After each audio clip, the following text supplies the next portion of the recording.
ಎಲ್ಲರಿಗೆ ಅರ್ಥ ಆಗ್ಯದ ಪಾಠ? ಮಾತಾಜಿಯವರಿಗೆ ನನ್ನ ಪ್ರಣಾಮಗಳು.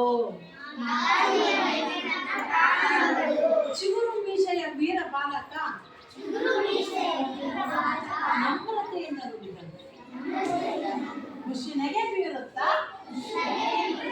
ಅವನ ತಾಯಿ ಬಾಕಂದ ಇಲ್ಲಿ ಕುಳಿತುಕೋ,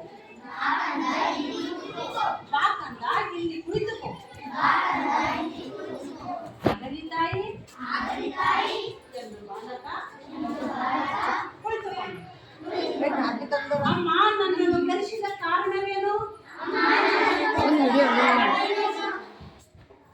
ನನ್ನಿಂದ ಏನಾಗಬೇಕು ಕೇಳು ತಾಯಿ ಎಂದನು ಬಾಲಕ. ನಾನು ಕೇಳಿದ್ದನ್ನು ಕೊಡುವೆಯಾ ಮಗನೇ? ನೋಡು, ತಾಯಿ ಪ್ರಶ್ನೆ ಮಾಡ್ತಾಳೆ ಮಗನಿಗೆ, ನನ್ನಿಂದ ಏನಾಗಬೇಕು ಕೇಳು ತಾಯಿ ಅಂತ ಮಗ ಅಂತಾನೆ. ನಾನು ಕೇಳಿದ್ದನ್ನು ಕೊಡುವೆಯಾ ಮಗನೇ ಅಂತ ಕೇಳ್ತಾಳ ತಾಯಿ.